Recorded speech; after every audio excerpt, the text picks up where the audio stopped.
말씀 제목은 하나님의 비밀을 가진 사람입니다. 혹간 여호와의 증인이라는 그런 사람들하고 대화를 할 때가 생기는데,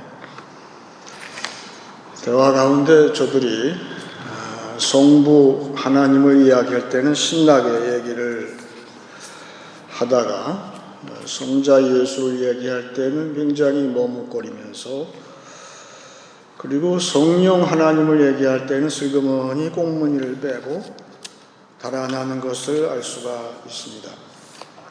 이분들은 하나님의 그 삼위에 동등되면서도 하나가 되시는, 연합하시는 그것을 파악을 못하고 있기 때문에 그렇죠. 그래서 초대교회의 우리 교부들은 이 하나님의 신비를, 이 삼위의 신비를 지키기 위해서 목숨을 거셨어요. 그런데 저들은 하나님을 인간이 알아들을 수 있는 소위 하이어라키, 위계 질서로 파악을 하고 그렇게 그것이 쉽다고 생각을 하기 때문에 하나님의 비밀하고는 전혀 관련이 없는 것이죠. 따라서 그 초대 교부들이 우리에게 남겨준 것은 하나님의 신비를 간직한 우리의 신앙 선언인 사도신경이 있는데, 여러분, 사도신경은 그분들이 목숨을 걸고 지켜낸 하나님의 신비인 것입니다. 신비라는 것은 또 비밀이라고도 하는데, 우리 성도는 누구인가 하면 하나님의 비밀을 가진 자입니다. 이 비밀이 아니면 우리 기독교 신앙은 아무 의미가 없는 거예요. 그래서 우리한테 이 신비를 전수해 주신 것처럼 우리도 후세에 전수할 것은 딱 하나, 하나님의 신비를 전하는 것이죠. 그런데 그 하나님의 신비는 어떻게 우리가 파악할 수 있는가? 그것은 사람의 말도 아니고 하나님께서 우리한테 그것을 깨닫게 해 주셔야 되는 것이죠. 그것을 계시라고 하는 거예요. 교회에는 계시가 있어요. 지금도 하나님은 스스로 자신을 드러내시기 때문에 우리는 하나님의 존재를 알 수 있고 믿는 것이죠. 그래서 성경에는 우리가 안다고 할 때는 능동태라고 하죠. 그런데 나한테 알려진다 할 때는 그것은 수동태예요. 그래서 성경을 보시다가 수동형으로 나올 때는 눈을 번쩍 뜨고 봐야 돼요. 거기서는 이것을 기록한 자가 하나님의 신비를 깨달았다, 그 얘기, 계시가 되었다, 그 이야기죠. 그러면 우리 성도한테는 어떻게 하나님의 말씀 또 하나님의 신비 비밀이 계시가 될 수 있을까? 여러분은 오늘 교회에 나왔는데 교회에 나올 때에 아주 당당하게 힘있게 나오셨습니까? 아니면 일주일 살면서 지쳐가지고 기진맥진해서 지금 나와 계십니까? 하나님은 누구를 더 보실까요? 우리가 요새 얘기하는 엘리야 선지자, 그분은 아주 당당하신 분이었어요.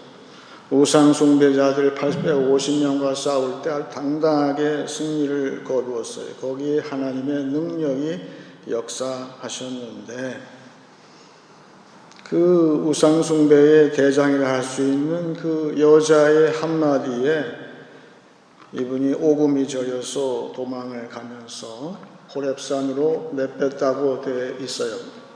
그러니까 완전히 힘이 다 소진되어서 이제는 살 가망도 없고 죽고 싶다 그럴 때가 왔다는 것이죠. 엘리야 이야기가 남의 이야기가 아니라 우리도 신앙생활을 하면서 아이고 죽고 싶다, 다 귀찮다, 다 말도 안 듣고 하나님의 비밀을 내가 알지만 그것을 이 세상이 믿지 않고 전혀 방탕한 데로 나갈 때에 도저히 내 말이 먹히지 않을 때 엘리야처럼 되는 것이죠. 그런데 그 호렙산에서 하나님께서는 2번 같은 말을 반복을 해 주시는데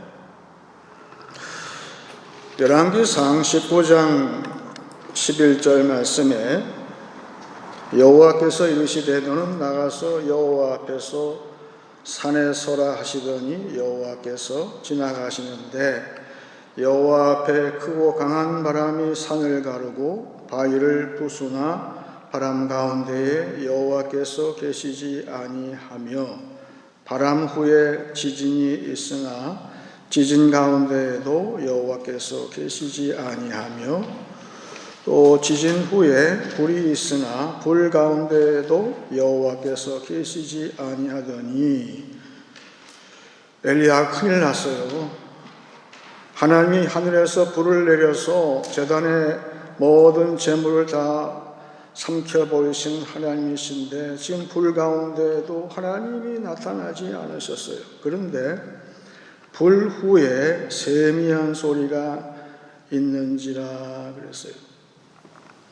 엘리야가 듣고 겉옷으로 얼굴을 가리고 나가 불 어귀에 섬에 소리가 그에게 임하여 이르시되 엘리야야 내가 어찌하여 여기 있느냐. 여러분 잘 아시는 대로 요 마지막 13절은 그 전에도 한번 나온 똑같은 소리예요. 그런데 자세히 보시면 먼저 번에는 하나님의 말씀이 엘리야한테 임하여 가라사대라고 하셨는데 여기는 말씀이 아니라 소리가 임했다 그랬어요. 여러분은 말씀과 소리 가운데에서 어느 쪽을 더 간절히 사모하십니까? 말씀은 모두가 받을 수 있지만 여기에 소리는 엘리야의 이름을 부르는 것이 더 중요한 것이죠. 엘리야야, 예수가 나를 부르는 소리는 내 이름을 부르는 소리예요.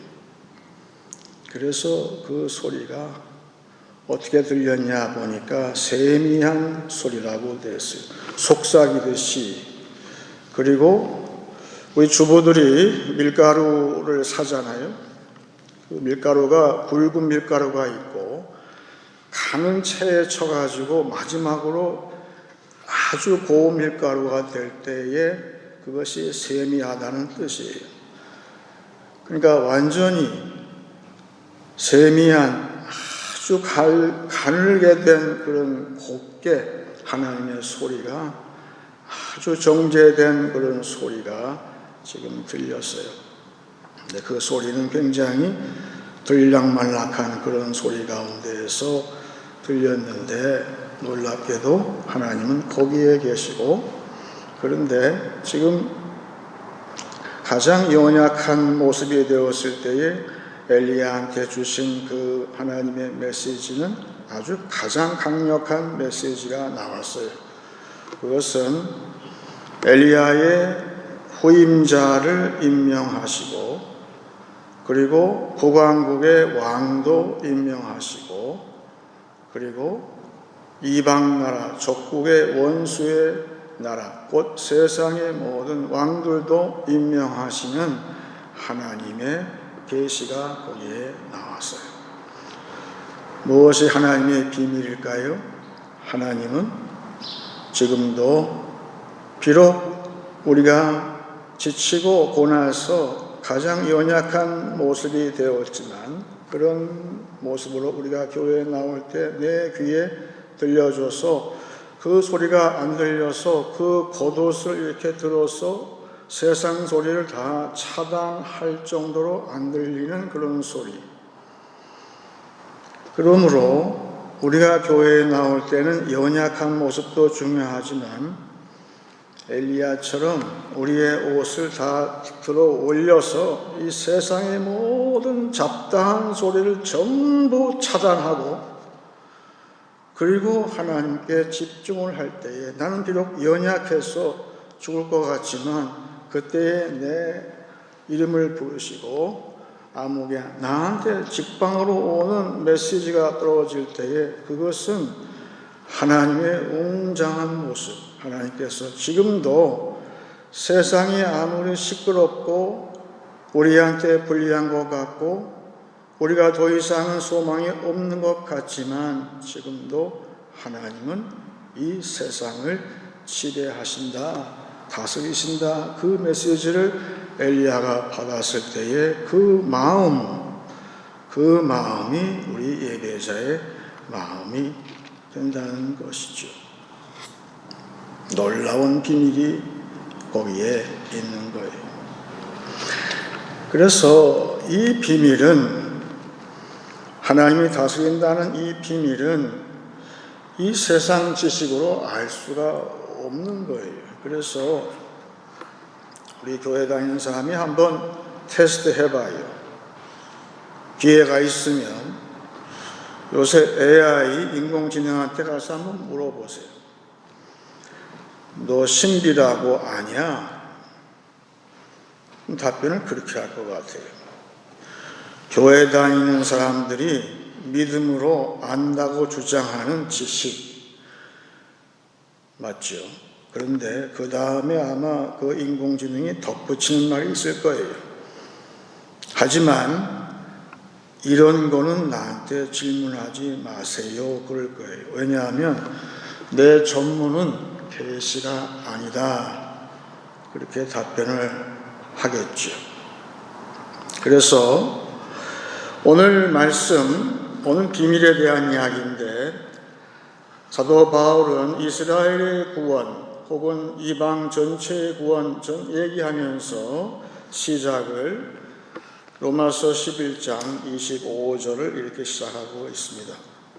형제들아 너희가 스스로 지혜 있다 하면서 이 신비를 너희가 모르기를 내가 원하지 아니하노니 이 신비는 이방인의 충만한 수가 들어오기까지 이스라엘의 도로는 우둔하게 된 것이라. 그리하여 온 이스라엘이 구원을 받으리라. 거기까지요. 지금 바울이 잘 이해가 안 되면서 또 우리 자신도 이해가 안 되죠. 어떻게 하나님은 그 먼저 택하신 구약 백성을 구원하실까? 그게 수수께끼예요. 그런데 바울은 그거를 하나님의 신비, 비밀이라고 이야기를 하고 있어요. 여기 번역이 지금 새 번역에는 이 신비를 그랬는데 옛 번역을 기억하시는 분은 이 비밀을 그렇게 되어 있어요. 같은 말이에요. 미스테리 같은 말이에요. 그 비밀이 무엇인가? 하나님은 어떻게 지금 이방인의 교회가 많이 하나님의 구원을 받았는데 그러면 정작 본 백성인 이스라엘은 지금 어떻게 구원하실까? 그 비밀을 얘기하는데 오늘 말씀의 결론부에 가 있어요. 30절에 너희가 전에는 하나님께 순종하지 아니하더니 이스라엘이 순종하지 아니함으로 이제 긍휼을 입었느니라. 긍휼이 나오죠. 오늘 바울은 긍휼을 이야기하는 거예요. 31절에 이와 같이 이 사람들이 순종하지 아니하니 이는 너희에게 베푸시는 긍휼로 이제 그들도 긍휼을 얻게 하려 하시니라. 32절 하나님이 모든 사람을 순종하지 아니하는 가운데 가두어 두심은 모든 사람에게 긍휼을 베풀려 하심이로다. 여러분, 바울이 지금 보고 있는 거예요. 그러니까 모든 인류가 지금 어떤 상태에 있습니까? 감옥에 가둬 있는 거예요. 꼼짝 못하게 수갑을 착고를 메어서 감옥에 가둬두신 것이 불순종이라는 거예요. 자기들은 자기 멋대로 자유롭게 지금 세상에서 마음대로 하는 것처럼 행동을 하지만 바울의 눈에는 모든 사람이 지금 감옥에 가두어 있는 상태라는 거예요. 그런데 어떻게 하나님께서 불쌍히 여기시는 mercy, 자비를 베푸실 때가 반드시 온다는데, 그때가 언제냐 하면 참 사람이 시기하는 게 참 고질병이죠. 남이 잘 되면 어이 축하합니다 그러면 좋은데 꼭 시기를 해요. 근데 하나님은 그 시기도 이용을 하신다. 하나님 지으셨으니까 그러시겠죠. 그래서 이방 사람들이 교회가 구원을 받고 하나님의 백성 되는 것이 배가 아파서 저 사람들도 다 구원받는데 우리는 뭐야? 그렇게 했을 때에, 그런 마음이 되었을 때에 옥문이 열리고 저들도 불쌍히 여기심으로 구원을 할 것이다. 지금 바울의 선언이잖아요. 전 이건 믿어요. 이건 말이 되거든요. 그러니까 하나님의 비밀이 뭡니까?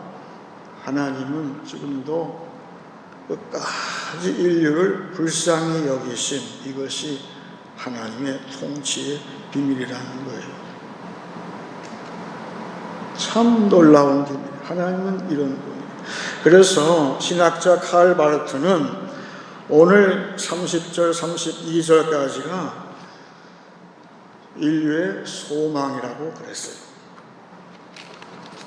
인류의 소망은 여기 있다는 거예요. 왜? 하나님은 긍휼로 세상을 통치하시기 때문에 끝까지 하나님은 그 피조물 우리를 구원하시고 또한 건지시기 위해서 긍휼로 통치하신다. 여기에 인류의 소망이 있다고 했을 때 제가 박수를 쳤어요. 그러네. 여기에 소망이 있구나. 온 성경 가운데 여기에 우리의 소망이 있는 거지요. 그런데 세상은 이와는 다르게 하나님의 통치하시는 것, 영어로 이코노미, 경제라는 말이 있어요. 그 경제라는 말의 이코노미의 원말은 헬라어에서 나왔어요. 오이코노미아, 거기서 나왔어요. 그 뜻은 한 집안에 경영하는 것, 매니지하는 것, 소위 매니저. 우리 인간은 이 세상을 매니지하는 매니저죠. 그래서 회사에도 매니저가 다 있고 중역이 있어요. 이사에도 있고. 그래서 요새는 이사들이 젊은 나이에 그 중역이 다 되잖아요. 그래서 어느 회사, 큰 회사에 새로 이사로 뽑힌 젊은 청년이 들어왔어요. 그래서 이 청년이 의욕은 많은데 어떻게 이 중책을 감당할까 고민이 많이 됐겠죠. 그래서 이제 바로 조금 있으면 은퇴하는 나이가 지긋하신 그 이사님을 찾아갔어요. 오랜 경험 끝에 여기 오셨을 텐데 제가 여기에서 좀 배우고 싶어요. 이 회사를 경영하는, 매니징하는 비결이 뭡니까? 그랬더니 그 나이 많으신 분이 하는 말이 바른 결정을 하는 거지 right decision 혹은 good decision을 하는 거라고 얘기를 해줬어요. 그랬더니 그 말 듣고 젊은 사람이 그러면 그 좋은 결정을 하려면 어떻게 하면 됩니까? 그랬더니 그분이 하는 말이 경험을 많이 쌓아야지. experience. 그렇습니까? 그러면 그 경험은 어디에서 얻는 겁니까? 어떻게 해야 경험을 많이 쌓는 거죠? 그랬더니 이분 답변이 골짜기예요. 잘못된 결정들, 그래요. wrong decision. 네가 잘못된 결정, 시행착오를 무수히 반복하면서 그 경험에서 나오는 것이 정확한 의사결정을 하는 것이다. 그 이야기는 네 갈 길이 멀다 그 얘기죠. 그 이야기를 그렇게 한 거예요. 근데 성도는 어떻게 경험을 쌓습니까? 성도의 경험은 성도는 어떤 때 하나님의 비밀, 경영, 오이코노미아 그거를 매니지먼트를 그것을 지혜를 얻을 수 있을까요? 바울은 예수님을 닮아서 전혀 반어법으로 얘기할 때가 많은데 실상 믿음이 그런 것이기 때문에 그렇죠. 우리가 우리 인간의 내 지혜로 하나님의 지혜를 얻을 수 있을까요? 불가능한 거예요. 그래서 고린도전서 1장 21절에 바울은 선포하고 있어요. 하나님의 지혜에 있어서는 이 세상이 자기 지혜로 하나님을 알지 못하므로 하나님께서 전도에 미련한 것으로 믿는 자들을 구원하시기를 기뻐하셨도다. 여러분, 교회 나와서 자랑 많이 하지 마세요.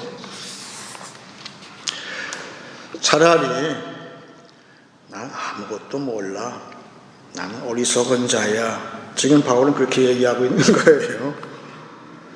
내 지혜로서 얘기하면은 그때는 좋은 것 같지만 아무것도 없는 거예요. 하지만 하나님은 나를 가장 어리석은 자로 만드시고 있어요.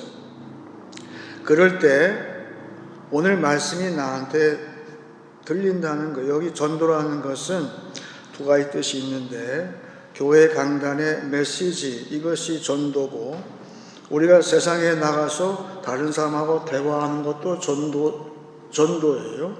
그래서 다 입술로 하는 거죠. 성도가 가장 미련할 때, 나는 아무것도 모른다 할 때에, 그때에 내가 뭘 아냐 하면 바울은 이야기하기를 그때 십자가의 비밀을 안다고 그랬어요. 여러분 언제 십자가를 아셨어요? 내가 가장 어리석게 되었을 때 아무 소망도 없고 교회에 나와서 손 들고 주여 하고서 내 손을 벌릴 때 세상은 가장 어리석다고 나를 비웃을 때에 나는 그 십자가의 지혜 신비를 얻었던 것처럼 오늘 말씀, 그러면 어떻게 하나님께서는 이스라엘을 구원하시고 또한 이방을 구원하실까? 여기 나와 있어요. 27절을 보시면 내가 그들의 죄를 없이 할 때에 그들에게 이루어질 내 언약이 이것이라. 지금 언약 백성이 되는 것도 다 신비죠. 모든 것 성경은 다 비밀이에요. 하나님이 나한테 계시 안 해주시면 내가 이해할 수가 없어요. 오직 믿음으로만 내가 이해할 수가 있는 것인데 여기에 세상이 전혀 이해할 수 없는 게 있어요. 지금 세상의 문제가 뭡니까? 물어보게 되면 믿는 자는 하나님의 비밀을 얻은 자는 이렇게 얘기한다는 거예요. 하나님께서 당신들의 죄를 없이 할 때 당신들의 문제가 해결됩니다. 이렇게 한번 얘기해 봐요. 그러면 저런 무식한 사람이 어디 있어? 그럴 거예요. 그런데 이게 무식한 게 아니에요. 하나님께서 예수님을 보내셔서 십자가에 죽으심으로 말미암아서 그때 어떤 일이 발생했습니까? 여기에 죄를 없이 한다는 말의 원뜻은 여기 죄가 있는데, 무거운 죄가 있는데 그걸 들어서 저기 멀리 옮기신다는 뜻이 원뜻이에요. 그러니까 여러분과 저는 우리한테 메어져 있었던 그 죄의 무게가 예수님의 십자가로 인해서 내 믿음으로 인해서 그것이 옮겨진 사람들이에요. 그때 뭐가 발생한다는 뜻입니까? 바울의 말씀은 그때에 하나님께서 나를 불쌍히 여기심이 시작이 되었다 그렇게 얘기하는 거예요. 아직도 이게 어리석은 겁니까? 아니죠. 절대 어리석은 게 아니에요. 그런데 세상 지혜는 그렇게 생각합니다. 하지만 나는 어리석은 자가 되었을 때 오늘도 강단의 메시지에서 십자가가 나한테 이해가 되는 거예요. 예수님의 말씀으로 내가 받는 거예요. 그럴 때 내가 다시 한번 하나님은 오늘도 나를 비롯해서 모든 인류를 긍휼로 다스리시고 나는 그 긍휼의 수혜자가 된다는 사실을 믿음으로 아멘하는 것이죠. 그래서 어리석고 약하고 이것은 아이들의 특성인데 예수님은 말씀하시기를 마태복음 11장에서 하나님의 비밀을 이 세상의 지혜로운 자한테는 감춰버리시고 누구한테 나타내신다고 그랬어요? 이런 자들, 어린아이와 같은 자들에게 그것을 계시한다고 해요. 그리고 감사하셨어요. 비밀이 그렇게 드러나는 것에 대해서 감사하셨어요. 오늘도 예수님은 어리석고 연약한 우리에게 하나님의 비밀이 나타나시기를 기뻐하실 거예요. 틀림이 없어요. 그런데 예수님은 그 이어서 말씀하시기를 어린이가 어떤 것인가? 우리가 주일학교에 부르던 찬송이 하나 기억나는데 온유한 마음은 주님의 마음, 동무들아 어서 나와 이 마음 배우자, 하나님이 제일로 사랑하는 마음. 그 2절은 겸손한 마음이라고 되어 있어요. 다시 말하면 예수님 말씀하신 것은 온유는 그때 얘기했듯이 겸손이 생활화된, 인격화된 거라고 얘기했어요. 그러면 온유는 무엇인가? 온유는 그릇인데 그 그릇에 하나님의 신비, 긍휼을 담는 그릇이 온유라는 걸 알게 되는 거예요. 그래서 이 세상이 아주 강팍해요. 참 강팍해요. 오늘 말씀도 마찬가지인데 강팍하니까 불순종을 해요. 그런데 우리 보고 하시는 말씀은 너희는 이 강팍해진 이스라엘도 그렇고 지금 현 세대 아주 강팍할 대로 강팍한 이 세대에 어떻게 나가는가? 너희가 연약해지고 어리석은 자가 되는 과정을 통해서 드디어 온유한 그릇을 준비해서 나의 비밀은 긍휼, 불쌍히 여기는 마음으로 이 세상을 나가는 경우에 저들의 강팍함을 너희들이 이기게 해주마, 그렇게 말씀하시는 거예요. 여러분의 꾀를 가지고 세상의 잠깨를 이길 수가 없어요. 안 돼요. 오직 하나님의 비밀 신비인 저들을 여러분이 끌어안을 수밖에 없어요. 하나님의 비밀을 여러분이 안고 나갈 때에 오늘 말씀이 이스라엘도 그때에 구원하는 데 너희가 쓰임받는 것이다, 그렇게 이야기를 하고 계십니다. 이제 말씀을 정리하겠습니다. 성도에게는 믿음의 비밀이 있습니다.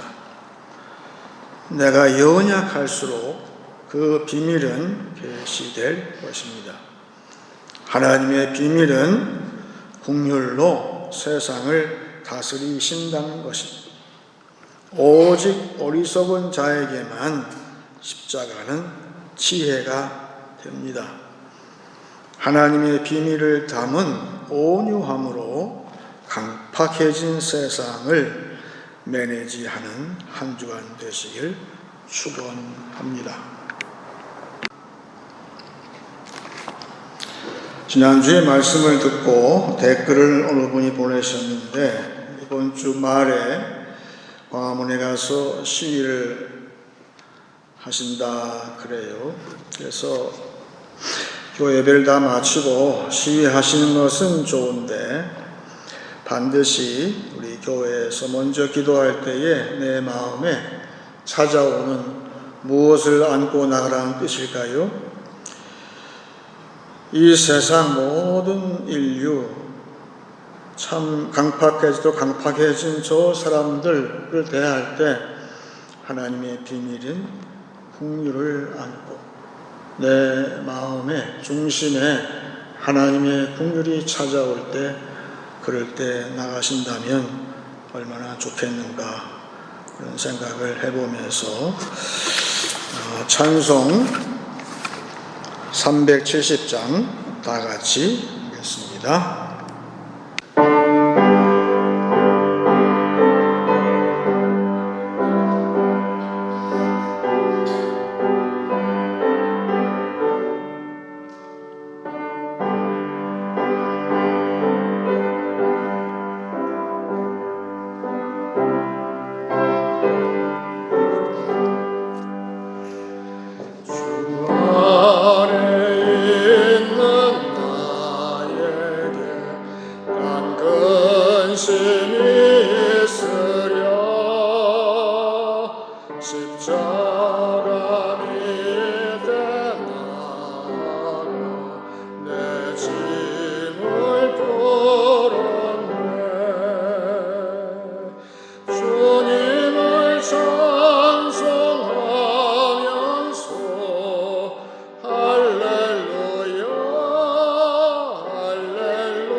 주님을 찬송하면서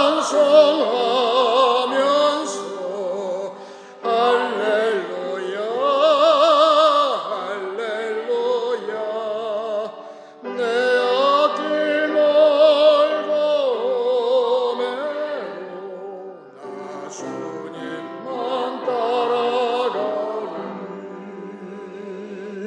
내 주는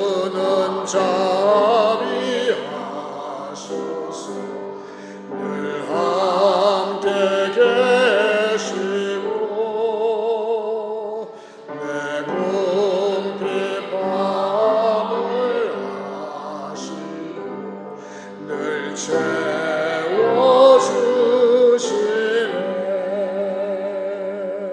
주님을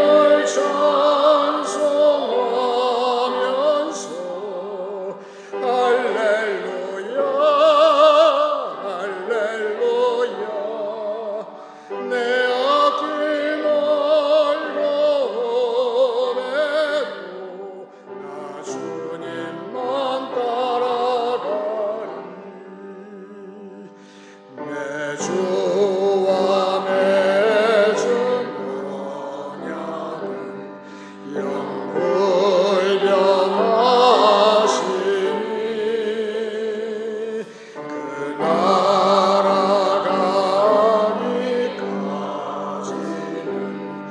늘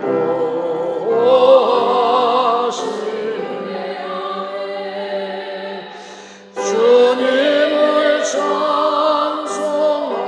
찬송하면서 할렐루야 할렐루야 내 앞길 멀고 오매도 나 주님만 따라가리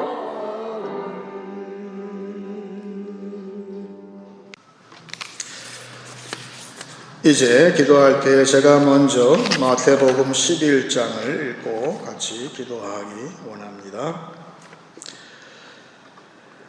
그때에 예수께서 대답하여 이르시되 천지의 주제이신 아버지여 이것을 지혜롭고 슬기 있는 자들에게는 숨기시고 어린 아이들에게는 나타내심을 감사하나이다. 옳소이다. 이렇게 된 것이 아버지의 뜻이니이다.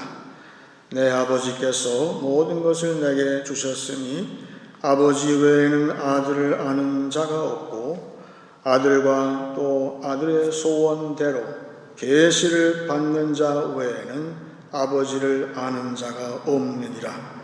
수고하고 무거운 짐진 자들아 다 내게로 오라. 내가 너희를 쉬게 하리라. 나는 마음이 온유하고 겸손하니 나의 멍에를 메고 내게 배우라.